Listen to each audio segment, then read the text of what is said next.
Hello. In our last video, we talked about opinions and arguments.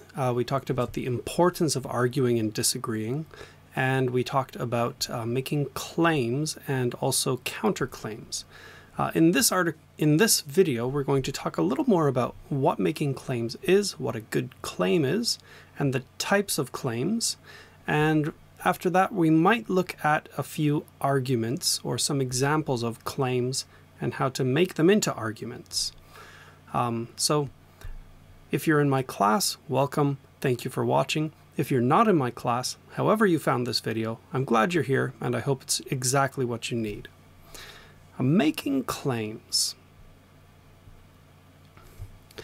Now, when we argue, when we state an opinion and we want to persuade someone in a presentation, in a conversation, in any situation, and that could be at work, it could be in academic work, it could also be in your friendship, or, I don't know, arguing about Star Wars movies. Anytime that we have a difference of opinion, we start making claims. And a claim is a statement about the world. Okay? A claim is a statement about the world that this thing I'm saying is true. In fact, I'm going to write that down.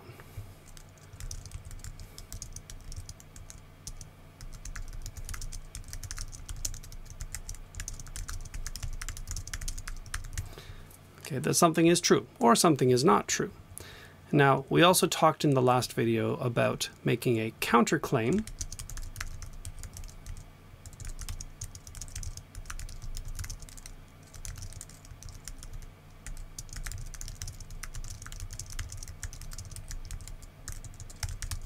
A counterclaim is a statement that argues something else. So if I say waffles are the best breakfast and you say no, pancakes are the best breakfast, that is a counterclaim.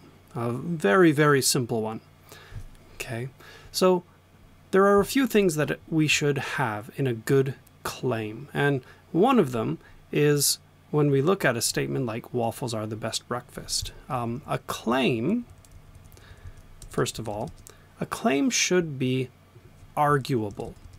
And what that means is that there should be ways that a thinking person could disagree with it, and there should also be ways that you, the person who believes it's true, can show that it's true. So, for example, back to our breakfast example, if I say, I like waffles, how can I argue that? I can't really. Right? There's just, I like waffles, and nobody can say I'm wrong because it's my opinion. It's what I think. So, however, if I say waffles are the best breakfast, then there's a way for me to support that. I can talk about, I don't know, how it tastes. I can talk about how easy it is or how difficult it is to make. I can talk about all the different ways you can eat waffles and all the different things you can put on it. And those can be my reasons to argue that waffles are the best breakfast. And you could argue, no, bread is the best breakfast, and here are my reasons that bread is the best breakfast, or that waffles are not. Okay, so I liked the book is not arguable. Right? If you liked the book, well, that's great. I'm glad you liked it. It is a good book is arguable, because now you're saying something that you're trying to say this is a type of truth. This is something that is true about the book, and that maybe everybody should agree, right? That if anybody reads the book, they should be able to see that it is a good book. And that is something that you can argue, and somebody else can disagree with you. So you can give an argument. Here are the reasons it's a good book. And somebody else can give a counter argument. No, here are the reasons it is not a good book. Okay. Now, another thing, so a claim should always be arguable.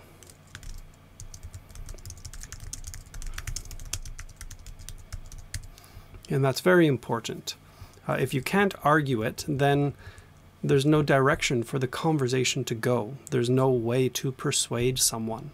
Yeah, there's just, well, I liked it. Oh, okay, well, that's your opinion. And what do you say next? Right? If you're going to have a conversation, if you're going to discuss something and learn something new from someone, you need more than that. Okay, so be careful about people who say things like, it's just my opinion. Often people say, it's just my opinion, when they don't know how to argue something, or when they realize that they have no arguments. Next thing about a claim. So a claim should always be arguable. A claim should not be obvious. There are some kinds of claims where we talk about fact.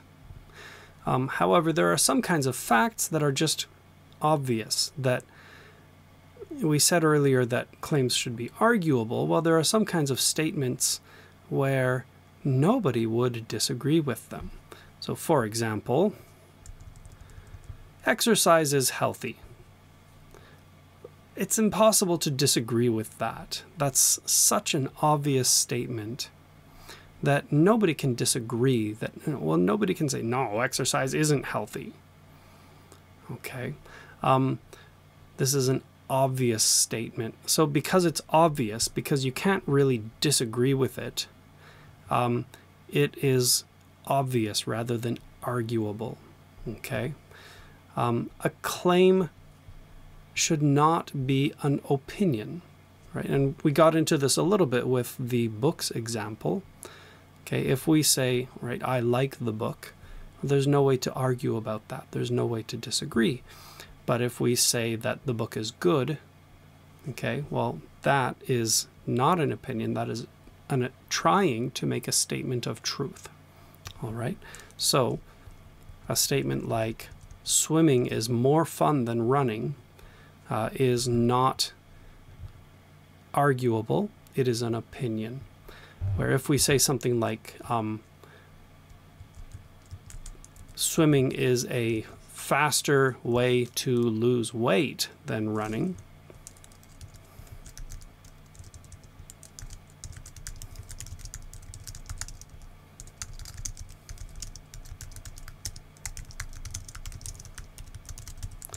that is arguable. That will, we can look for evidence. We can try to prove that using data, using statistics. Well, look at how many calories you burn per minute of swimming. Look how many calories you burn per minute of running.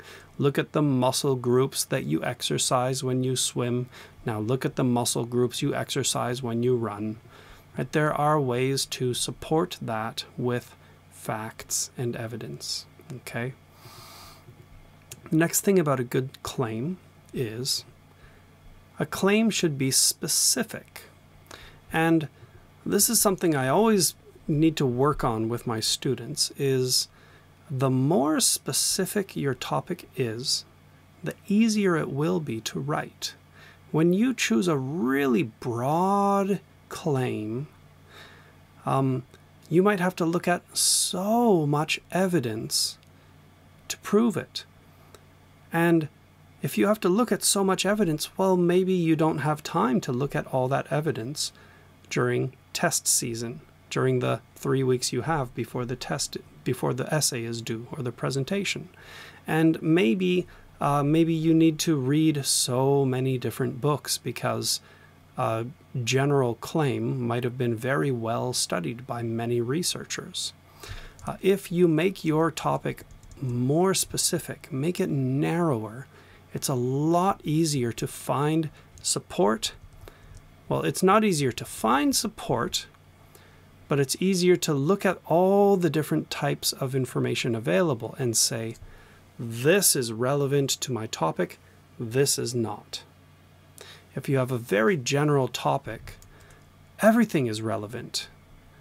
Now, are you going to read everything? If you make your claim too broad, you might have to read a whole shelf of library books, and you just don't have time for that. So a claim like swimming burns more calories per hour than running. I'm not sure if that's true. I'm just making up facts here, okay? Something like that. Or for losing weight, swimming 3 times a week will show faster weight loss than running 3 times a week. Okay, that you can go to that shelf on the library and find maybe 1 or 2 chapters in 1 or 2 books that are directly related to that. And then you don't have to read the entire shelf of books. So if our claim is too broad, if it's something like exercise is healthy, well,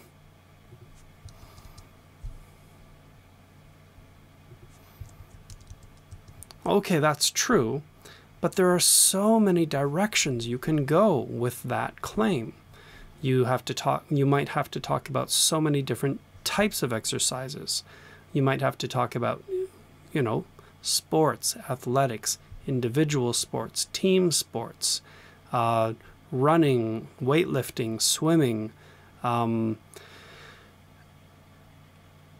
Then you might also have to talk about what types of benefits, right? Are you looking at muscle mass, gaining muscle? Are you talking about losing weight or the amount of fat in your body? Are you talking about heart health?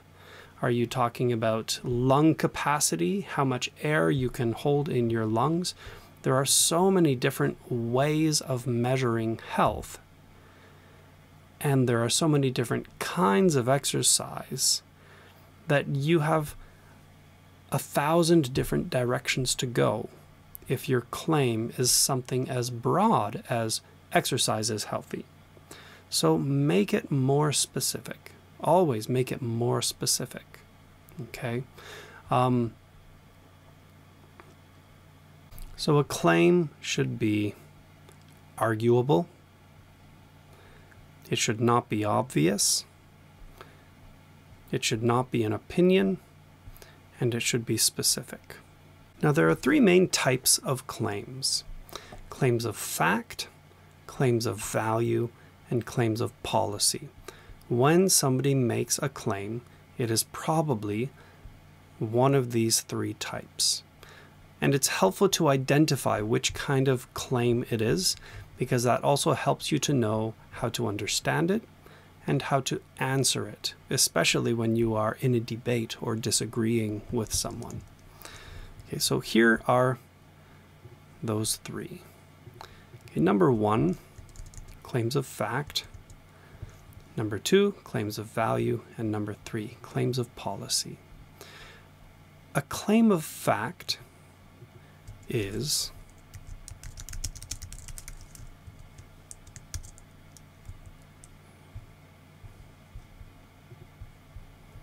some statement about the world. You're trying to say something is true about the world. So you're describing the world. X is true. X is so. X is possible. That is a claim of fact. Okay? If you make a claim of fact, you need to show factual evidence. And that kind of evidence will be things like examples, data, or research results that prove your claim. So you're going to be looking in places like books and academic articles to find the facts that support your claim. Okay, now one important thing to remember here is that even a claim of fact should be arguable. And that means that people should be able to disagree about it. Okay? So remember that something like not all facts are arguable. Okay? Some facts are not arguable, like a cheetah is the fastest animal. Well, that's not really arguable because we can go to an encyclopedia or we can go to a book about animals. We can look it up and we can see that fact, and everybody will see, okay, yeah, that's true. Okay. There's no debate. There's no way to debate that except looking it up. Okay, so that is a statement of fact. not a claim of fact.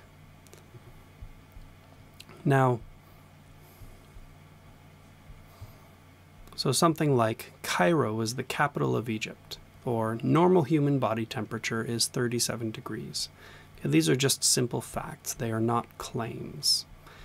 Okay, sometime a long time ago, somebody claimed that normal human body temperature was 37 degrees. Maybe back in the time of like Leonardo da Vinci or something like that. Somebody had to observe human bodies and take measurements of human bodies and take measurements of healthy human bodies and measure sick human bodies, and that person claimed normal human body temperature was 37 degrees, and they showed their evidence, and at the end the rest of the scientific community looked at the evidence and said, yep, that is enough evidence to persuade us that you are correct.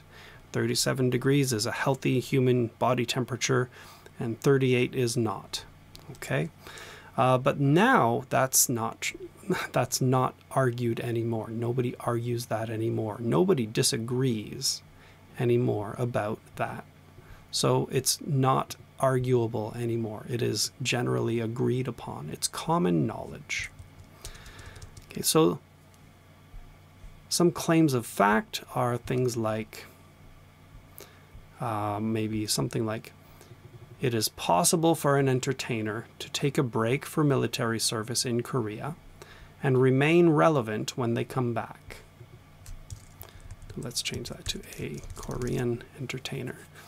I know these days it's the hot topic about whether BTS should do their military service. We're doing this I'm making this in 2020. So this is a claim that you could agree with or you could disagree with, and we could find examples. I think Hyunbin took his military service, and when he came back, he was still a hot star. Where other stars maybe have had it where taking their military service had a much harder time coming back after they finished their military service. Okay. Most crimes are caused by social conditions like poverty and discrimination. That is a claim that you can argue, and you can show data or evidence. You can show what % of people in prison right now are from poor homes, or things like that, or you can show what % of crimes come from discrimination. But you could also disagree with this. You could argue that for example, white-collar crime is not punished very much. So you don't see white-collar criminals, people who, things like bosses who don't pay their workers enough. That's wage theft. That's stealing. But poor people don't do that because they are not the business owner. So you could show evidence to dispute this, to disagree with it, and you could give reasons why. No, I don't think poverty and discrimination causes crime. Or you might want to change it to say the most serious crimes are caused by social conditions like poverty and discrimination. But now we have to be careful because the idea of a serious crime needs to be defined. And we said earlier that you need to be as specific as possible.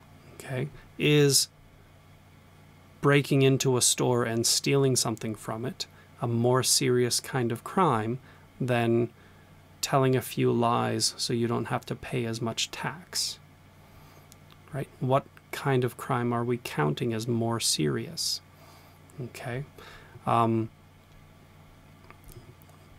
Is drinking and driving a more serious crime than stealing bread to eat? Right? And those kinds of questions come up when we have a word like serious in there.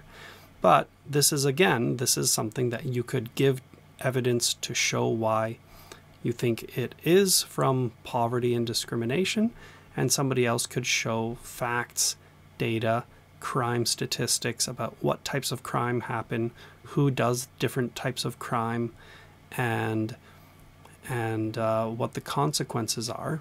Okay, those are all ways that you could support this claim. North Korea will never give up its nuclear weapons. Okay, again, we can give our reasons. We can look at examples of, well, in 1995 this happened, and in 2006 this happened. Okay, you can give reasons like that, but you could also give reasons why somebody disagrees.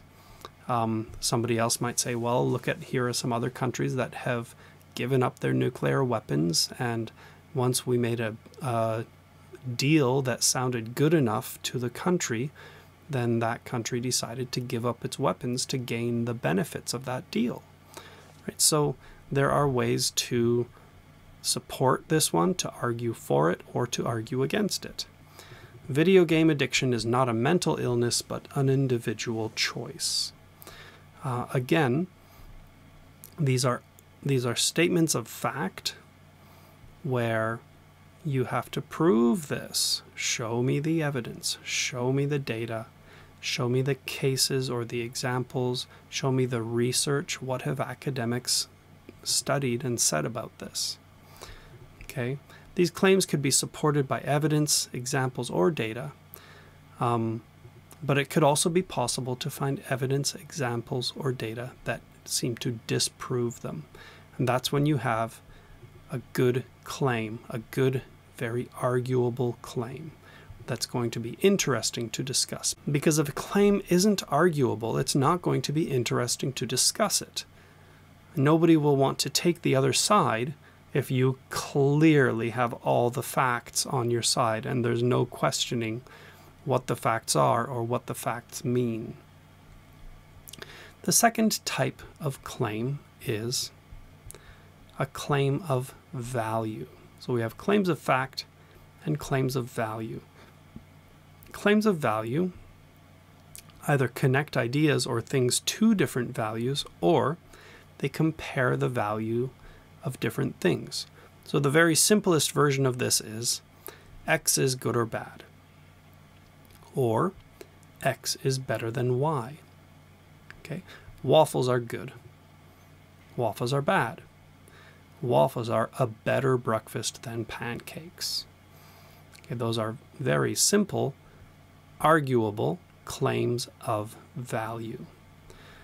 Now, one thing that I said there is that we can connect something to values, and there are lots of different values we might connect things to, right?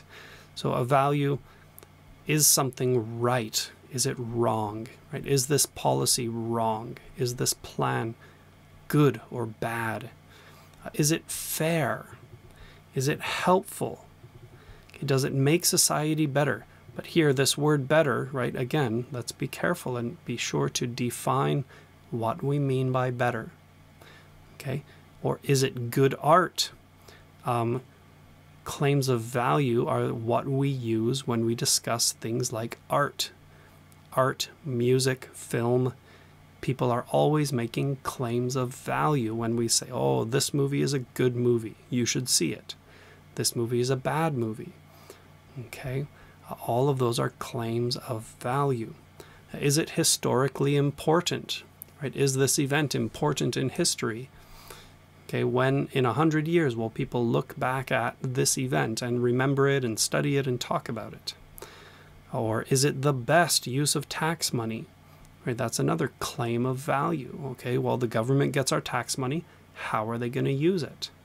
Right, what's the best way? Okay, so remember to watch out for words like best, because the word best can have a lot of different meanings, right? Sometimes when some people say it's the best, they mean the best price. When other people say it's the best, they mean it's the best value for the price. When other people say it's the best, they mean it's the most beautiful, or the most interesting, or the highest quality, or the most efficient, or the most artistic. And sometimes the most artistic is different than the most entertaining, right?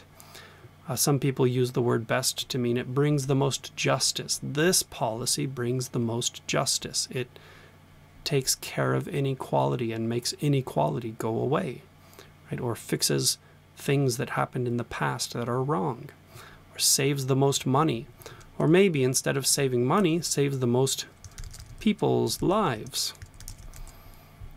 right? There are different things that people value. Gets the most results. It's the strongest, it's the lightest, it's the easiest to use. Right? Some people want the phone that has the most power in its processor. Other people want the phone that's easy to use, where the controls are simple. Okay, so one person would say, right, my phone is the best because it's so fast, and another person would say, no, my phone is the best because I understand how to use it. And when we don't clearly define the word best, then we get those kinds of problems. Okay, so again, be as specific as you can and keep your language specific, and be sure to define words that have unclear meanings. Okay, so here are some claims of value. Batman movies are more interesting than Avengers movies. It is the duty of Korean men to serve in the military, including singers and actors. So now, because we're talking about duty, duty is a value, right? Sort of like justice or equality or efficiency or morality. Okay, duty is a value that some people say is important. All right. On balance, religion has made the world better, not worse. Okay, that is a claim of value, that if you look at all the good things that have happened in the world because of religion, and you balance against all of the bad things, in the end, there's more good. But here again, we might need to clearly define what we mean by better. And we might have to talk about what's on one side of the balance and what's on the other side of the balance as we make that calculation. We might also have to explain the method we're using for that calculation. Okay, Picasso was not the greatest artist of the 1900s. Not the greatest, not the best, not good is also a value claim. A society that has billionaires but still allows people to be homeless is immoral. Okay, so now we're talking about what's right and wrong, right? What's ethical, what's proper. Okay, that is a value. Okay, liberal arts and practical skills are just as important to a good education as reading, math, and science. So as important. It's good, it's bad, it's as good, it's better. Okay, these are the words we find in a claim of value. But keep in mind that there are different values that people use for their measurement, right? Some people will focus on it's good for families, it's good for freedom, it's good for privacy, it's good for justice, okay? It's good for safety. And a lot of really good debates and disagreements in the world happen because two of these important values are in conflict with each other. So you have a situation where there's privacy versus safety, right? Which of those is more important? That's a value conversation. And some people will say privacy is more important, so it's important to be anonymous on the internet. Other people will say safety is more important, so maybe the internet should have real names so that rude people on the internet can be exposed and embarrassed. Okay, and that's two different values. Which one is more important is a conversation of values. And a lot of times when you disagree with your friends, a lot of disagreements about politics or policy are conflicts of values. So watch for that. Claims of fact, claims of value are the first two kinds of claims. The third kind is claims of policy. Okay, a policy is a should statement. Okay, claims of policy are describing how the world should be, what someone should do, or what some group should do. So, for example, churches should have to pay taxes is a claim of policy. And this is arguable. People can argue here's why churches should pay taxes, and other people can argue here's why churches shouldn't pay taxes. Okay. University should be free. That's a policy. Okay, the government should do this, but not all policy claims are related to government policy. Policy could also be parenting policy or personal policy. Okay, parents should pay more attention to what video games their kids play. University students should eat something green at every meal is a claim of policy. It's a should statement. And that's very individual. It's very personal. But it's still a claim of policy. Here's what you should do. A BTS should do their military service like any Korean man. So we've seen how this same topic can become a claim of fact, a claim of value, or a claim of policy. Right? A claim of fact, it's possible for a Korean star to do military service and come back. A claim of value, it is proper for Korean stars to do their military service because of duty to their country. Or a policy, BTS should do their military service like any Korean man. Or, again, we can argue this, right? No, BTS shouldn't do their military service. And here's why. Here are my reasons. Here's my logic. Here are my examples. Okay. So, if you put claims together, support them with facts, and connect them with logic, you have an argument. Okay, so to sum up what we've talked about today, we're talking about claims. A claim is a statement about the world that you are trying to show is true. A good claim has a few features that we need in order to make a good claim and in order to be persuasive, to convince people. A good claim should be arguable. It should be possible to give support to it. It should also be possible for somebody to give support against it, to take the opposite position and argue. A claim should not be obvious. It shouldn't be the kind of thing somebody looks at and says, of course. It should also not be an opinion, because there's no place for the conversation to go if somebody can answer, well, that's just your opinion. Right? What do you say next after that? A good claim should be as specific as you can make it. Finding a claim that is more specific makes it easier for you to know if you've found enough support to prove it. It also makes it easier when you see information to identify, does this information fit my argument? Does it help me support my claim? Or is it not relevant, not connected? And the more specific your claim is, the more easily you can be sure the information you found really does fit or really doesn't. Also, making it more specific makes it easier for you to know when you've found enough support. Finally, we talked about 3 types of claims. Claims of fact, saying this is true or this is not true. Claims of value, saying this is good or this is bad, or sometimes this is better than the other thing. Sometimes we make claims of value using other words than good or bad. And of course, we need a specific definition of good or bad. That helps. So we might also connect a claim of value to a value like tradition, family values, duty, or being morally correct. Okay, there are different values you might connect your idea to, but you are making a claim of value. Or you might make a claim of policy, and that's going to be something that you think a person or a group, a society, or a government should do. And those are the should statements. Now, other words like should, words like must or ought to, or I recommend, okay, those are all the same basic idea of a claim of policy, of what is the best policy, what is the best thing to do.